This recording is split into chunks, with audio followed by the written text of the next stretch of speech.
Okay, excellent. Pre-alpha footage. The most obvious difference between playing RE4 in VR and on console is the shift in perspective and interactivity. Only on Quest 2 will you be able to play RE4 from Leon's first-person perspective, and the touch controllers will allow you to interact with the world in a fundamentally new way from how it's played on console. For example, items and weapons have been re-engineered to become physical objects that players can interact with, so that you can pick up things like ammo, keys, and treasures, as well as load, aim, and fire weapons in VR. You'll also be able to switch weapons by grabbing them off your body instead of going into a menu, and you can wield separate weapons with each hand. Even RE4's famous menu is no longer a pause screen. It's an interactive tool. A ton of effort has gone into making weapon interactions smooth, satisfying, and responsive, including two-handed weapons like shotguns and rifles. Okay, cool. Let's talk about the movement system now. We didn't want the shift from third to first person to change the fundamental way Leon moves or collides with the world. You'll still move in first person by using the analog stick, but Armature has added a full upper body rig on top of Leon's character to combine his movement with the dual-handed interactivity achieved with touch controllers.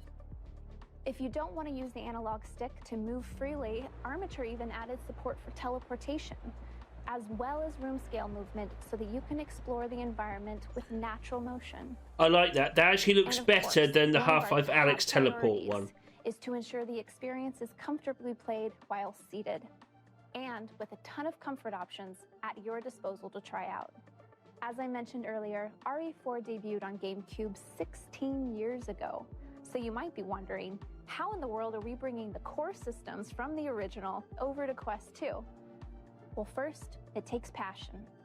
The teams at Oculus Studios, Armature, and Capcom are all longtime fans of the game, who are accepting only the best results.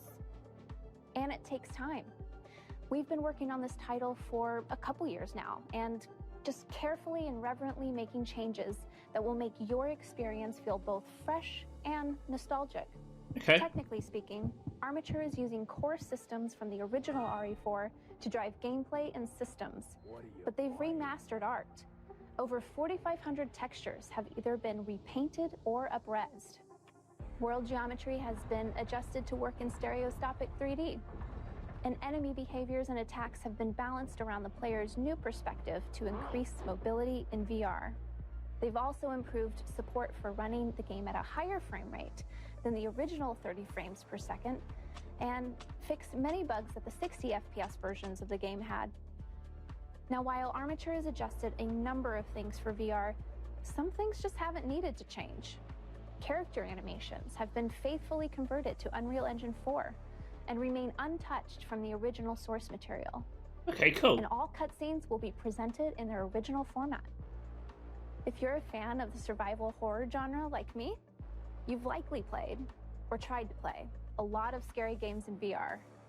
Now, RE4 isn't known for being the scariest in the Resident Evil franchise, but it is scarier and more suspenseful in VR thanks to spatial audio and immersive interactivity. Armature has manipulated aspects of the original RE4 audio data and have used it instead as 3D spatial sound. So when you hear noises like crows, voices, and creaks, you're going to want to turn your head to see if there's a threat. They've also made sure that audio telegraphs from enemies to indicate which direction they're attacking from. So where on console you might have heard a Ganado approaching and rather calmly press buttons to reload and prepare a takedown, in VR, you're checking your ammo, you're scrambling to load a mag, and if you drop it, you're only adding to the stress and suspense of the situation. Oh, you can drop your mags. Physically correct your mistakes. You'll be living in the moment, carefully tracking Whoa! ammo inventory, relying on your senses for success more than you've ever done before. Okay, I'll cool. leave you with this. A huge part of the RE4 fame was the elaborate cinematics that sell and tell the story. But once you come out of a cinematic in VR and find yourself face to face with the boss, the experience is totally different.